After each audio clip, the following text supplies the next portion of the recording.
શું તમને ક્યારે પણ પ્રોલેક્ટિન હોર્મોન વધારે એવું આવ્યું છે રિપોર્ટમાં? થાઇરોઇડનો પ્રોબ્લેમ છે, પીરિયડ્સ ઇરેગ્યુલર થઈ જાય છે, માસિક ધર્મ આવતા નથી, ઇન્ફર્ટિલિટીનો પ્રોબ્લેમ છે, બહુ આસાનીથી પ્રેગ્નન્સી રહેતી નથી. જો આ બધી સમસ્યા હોય અને જો તમે ડૉક્ટર પાસે ગયા હો તો ડેફિનેટલી ડૉક્ટરે તમારા હોર્મોનની તપાસણીમાં એક તપાસણી ડેફિનેટલી કરી હશે, જેનું નામ છે પ્રોલેક્ટિન. અને જેવું પ્રોલેક્ટિનનો હોર્મોનમાં ગડબડ આવે એટલે ડૉક્ટર તમને લખી દે કે તમે MRI કરીને આવો. હવે MRIનું જે નામ છે ને એ પોતે જ એક ડરાવનું છે. જો તમને કોઈ ડૉક્ટર કહી દે કે MRIનો બ્રેનનો રિપોર્ટ કરીને આવો તો ગભરામણ થઈ જાય કે અરે બાપરે, એવું બધું શું થઈ ગયું? મેં તો ખાલી સાદો પ્રોબ્લેમ હતો અને સાદી બ્લડ ટેસ્ટ કરી, આમાં એવું શું આવી ગયું કે મારે બ્રેનનું MRI કરવું પડશે? ઘણા લોકોને MRIના નામથી જ ડર લાગે. ઓફકોર્સ બહુ મોટી ટેસ્ટ છે. એટલું જ નહીં, MRIનો ખર્ચો પણ વધારે થઈ જાય, 8,000થી લઈને 15,000 સુધીનો ખર્ચો થઈ જાય. અને નોટ ટુ મેન્શન ઘણા બધા લોકોને MRIનું જે પ્રોસિજર હોય એ પોતે ક્લોસ્ટ્રોફોબિક એક્સપિરિયન્સ હોય છે અને એનાથી પણ ગભરામણ થાય છે. તો આ બધી જ્યારે સિચ્યુએશન આવે ને ત્યારે પેશન્ટ વિચારવા માંડે કે મેં તો કરેલું સાદી ટેસ્ટ, આ MRIની શું જરૂર પડી? શું ખરેખર મારે MRI કરવાની જરૂર છે કે નહીં? કે પછી ડૉક્ટરે મને એમનેમ ટેસ્ટ કહી દીધી, કાં તો ઘણી વખત એમ લાગે કે આ ડૉક્ટરને એટલું જ્ઞાન નહીં હોય અને એમનેમ ટેસ્ટ લખી નાખી.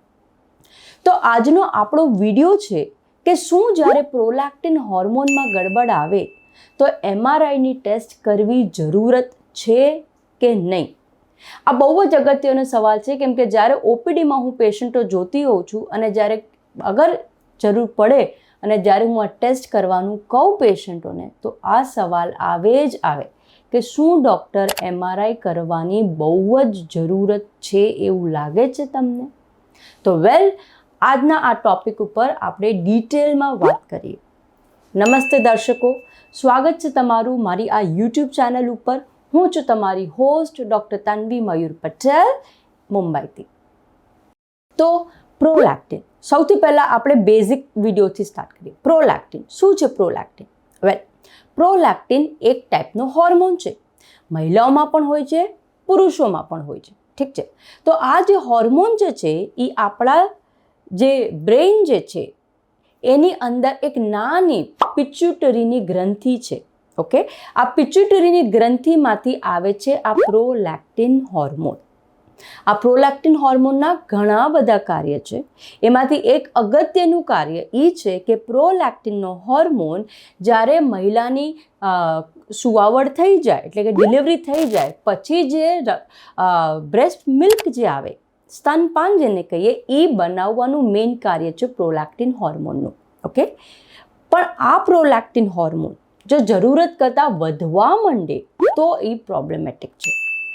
સાદી કેસીસમાં પ્રોલેક્ટિન હોર્મોનનું લેવલ 20થી મેક્સિમમ 25 સુધીનું નોર્મલ ગણાય છે. પણ જો અગર આ લેવલ વધારે આવે તો એને આપણે હાઇપર પ્રોલેક્ટિનેમિયા કહીએ. હાઇપર એટલે કે વધારે, પ્રોલેક્ટિનેમિયા એટલે કે પ્રોલેક્ટિનનું માત્રા રક્તની એટલે કે લોહીની અંદર. તો આ જે હાઇપર પ્રોલેક્ટિનેમિયા જે છે, જેને લીધે પ્રોલેક્ટિન હોર્મોન વધારે આવે તમારા લોહીમાં, એની પાછળ ઘણા બધા કારણો છે. એમાંથી એક અગત્યનું કારણ એ પણ છે કે જો અગર તમારા દિમાગમાં જે પિટ્યુટરીની જે ગ્રંથિ છે એની ગ્રંથિમાં કોઈ સ્વેલિંગ છે, જેને આપણે એડિનોમા કહીએ. ઓકે, તો એડિનોમા એક બહુ જ અગત્યનું કારણ છે વધારે પ્રોલેક્ટિન હોર્મોન બનાવવાનું. આ જે એડિનોમા જે છે એ 2 ટાઈપના હોય. અગર નાના હોય 10 મિલીમીટર સુધીના હોય તો એને માઇક્રો એડિનોમા કહીએ, અને જો આ મોટા હોય 10 મિલીમીટરથી વધારે સાઇઝમાં હોય તો આને આપણે મેક્રો એડિનોમા કહીએ. ઓકે, તો પ્રોલેક્ટિન હોર્મોન જે છે એ બહુ જ અગત્યનો હોર્મોન છે. અને જો કોઈ કારણોવશ જો તમારો હોર્મોનની માત્રા વધારે આવે તો હોઈ શકે કે ડૉક્ટર તમને MRI કરવાનું કહી દે. ઓકે, હવે પ્રોલેક્ટિન હોર્મોન જરૂરી નથી કે હર વખતે વધારે હોય તો એ એબનોર્મલ કહેવાય.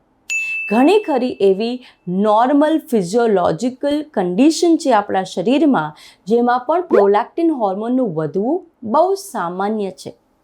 જે રીતે અગર કોઈ મહિલા ગર્ભવતી છે કાં તો પછી સુવાવડ પછી સ્તનપાન કરાવતી હોય, બ્રેસ્ટ ફીડિંગ મધર્સ, ઓકે. ત્રીજું, અગર તમે ઊંઘમાં હો ત્યારે બહુ વધારે સ્ટ્રેસ એટલે કે માનસિક કે શારીરિક કે તણાવમાં હો, બહુ વધારે ફિઝિકલ એક્ટિવિટી કરી હોય, કાં તો પછી પ્રાઇવેટ જ્યારે તમે રિલેશનશિપ રાખ્યું હોય ત્યારે આ બધી જ સિચ્યુએશન પછી પ્રોલેક્ટિનનો હોર્મોન વધે છે. આ નોર્મલ ગણાય છે. થોડા ટાઈમ પછી ઓટોમેટિકલી ઠીક થઈ જાય. પણ જો એબનોર્મલ કન્ડિશન છે, પેથોલોજીકલ કન્ડિશન છે, તો પ્રોલેક્ટિનનો હોર્મોન પણ વધી શકે. એમાં એક બહુ જ કોમન કારણ છે અને સૌથી કોમન કારણ આવે છે એ છે થાઇરોઇડના પ્રોબ્લેમ.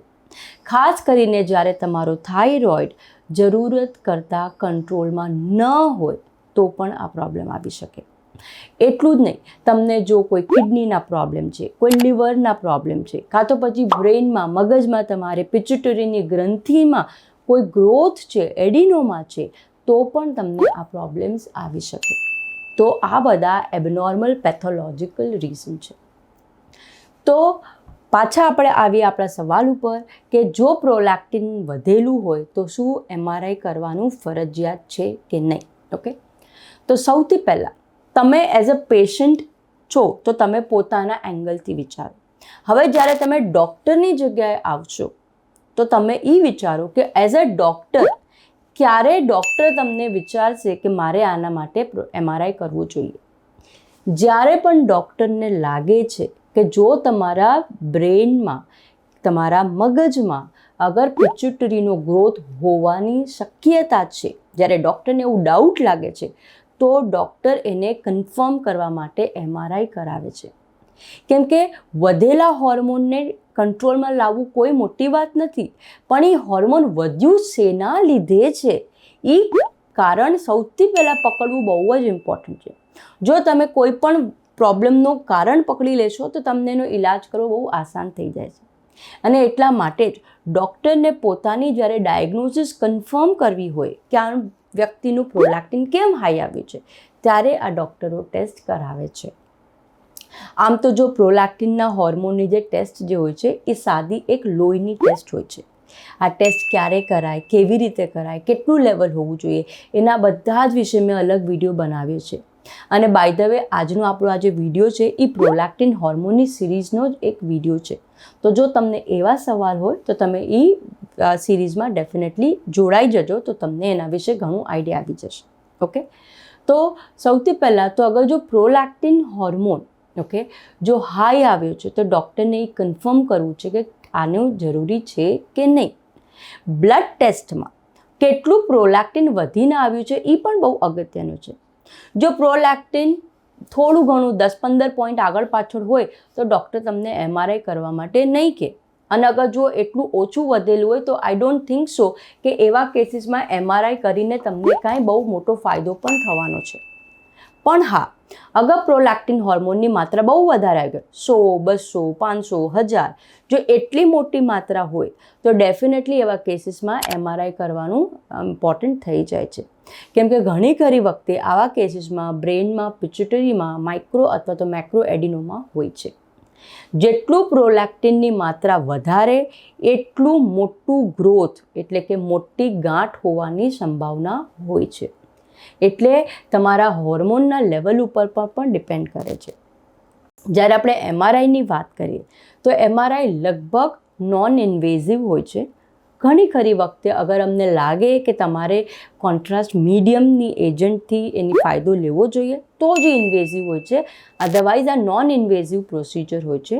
આરામથી કોઈ એટલું ગભરાવાની જરૂર નથી. ઓકે, અને જ્યારે અગર તમે MRI કરવા જાઓ ત્યારે તમારે કેવી રીતે તૈયારી રાખવી અને MRI કરતી વખતે શું વસ્તુ તમારે તમારા દિમાગમાં રાખવા તાકી તમારું MRIની જે જર્ની છે એ બહુ આસાન થાય, એના માટે પણ મેં એક અલગ વિડીયો બનાવ્યો છે. જોઈએ તો એને તમે જોજો. ઓકે, તો MRI જે છે it is a non invasive procedure જેમાં આપણે એ જાણવા માંગીએ છીએ કે તમારા બ્રેઇનમાં એનું જે વિઝન જે છે એ કેવું દેખાય છે, બ્રેઇનમાં કાંઈ ગ્રોથ છે કે નહીં, એના માટે સૌથી અગત્યનું કરવામાં આવે છે.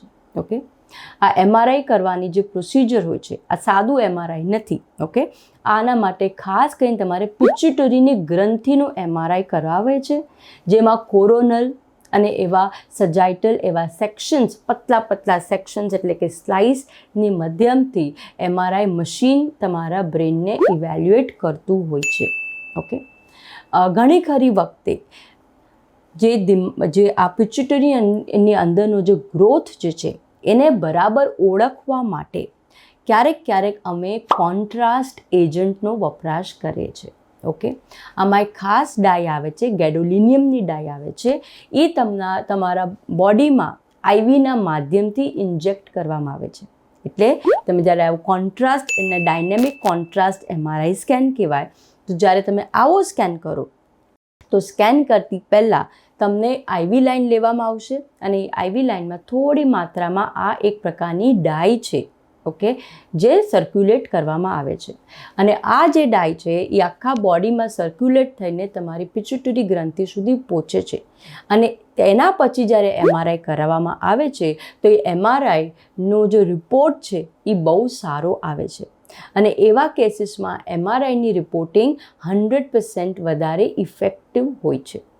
એટલે ઘણા ખરા કેસીસમાં આવું કોન્ટ્રાસ્ટ ડાયનેમિક પિટ્યુટરીનું એમઆરઆઈ સ્કેન પણ કરવામાં આવે છે.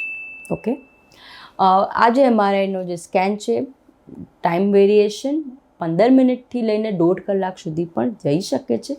ઇન્ડિવિજ્યુઅલ ટુ ઇન્ડિવિજ્યુઅલ ડિપેન્ડ કરે છે તમે કયા સિટીમાં છો, કેવા મોટા શહેરમાં છો, કેવી ટેકનોલોજીના મશીન છે એના ઉપર પણ ફરક પડે છે. 8,000થી લઈને 15,000 16,000 સુધીનો આનું લગભગ કોસ્ટ હોતો હોય છે. ઓકે, તો શું એમઆરઆઈ કરવું જરૂરી છે હર કેસીસમાં જેમાં પ્રોલેક્ટિન હાઈ હોય? જવાબ છે નહીં. ક્યારે વધારે કરવું જોઈએ? સૌથી પહેલું, અગર તમારું પ્રોલેક્ટિન બહુ વધારે હાઈ આવ્યું છે, મલ્ટિપલ ઓફ 100માં છે તો પોસિબલ છે. જો તમને પહેલાં પિટ્યુટરીની ગ્રંથિમાં કોઈ ગ્રોથ છે, માઇક્રોએડિનોમા કે મેક્રોએડિનોમા એવો ગ્રોથ પહેલાંથી છે તો એને આપણે ફોલોઅપમાં ઇવેલ્યુએટ કરવા માટે પણ કરીએ છીએ કે શું તમારે તમારો ગ્રોથ નાનો થયો છે કે મોટો થયો છે, કાં તો જો તમે કોઈ એવી ટ્રીટમેન્ટો કરી છે જેની અસર તમારા પ્રોલેક્ટિન હોર્મોન અને આ તમારા ગ્રોથ પર આવે તો એનું ફાયદો કેટલો થયો છે તમારા બોડીમાં એને જાણવા માટે પણ કરવામાં આવે છે. એટલે નોટ નેસેસરી કે બધા જ હાઈ પ્રોલેક્ટિનના કેસીસમાં એમઆરઆઈ કરવું પડે છે, પણ અમુક કેસીસ છે જેમાં કરવો પડે અને જો તમારે કરવો પડે તો પ્લીઝ જરા પણ ગભરાતા નહીં, ટેસ્ટ કરજો તાકી તમને અને તમારા ટ્રીટિંગ ડૉક્ટરને વધારે સારી રીતે ખબર પડે કે પ્રોબ્લેમ શું છે અને જેવું પ્રોબ્લેમ શું છે ખબર પડી ગઈ તમારું ટ્રીટમેન્ટ ઓટોમેટિકલી ઇઝીલી થઈ જશે. જરા પણ ગભરાતા નહીં. અને હા, જો આજના વિડીયો પછી પણ જો તમને કોઈ પણ એવો ડાઉટ રહી ગયો હોય કે કાં તો તમારો પોતાનો ઇન્ડિવિજ્યુઅલ કેસ તમને નથી ખબર પડતી અને તમારે ડિસ્કસ કરવો હોય તો નીચે કોમેન્ટ બોક્સ તો છે જ, એમાં તમે લખજો તમારા સવાલ. હું કોશિશ કરીશ તમારા સવાલને વાંચી અને જલ્દીથી જલ્દી એનો જવાબ આપું. આપણે પાછા મળીશું બીજા કોઈ અગત્યના વિડીયો સાથે. ત્યાં સુધી તમે તમારા સ્વાસ્થ્યનો ખ્યાલ રાખો. નમસ્તે.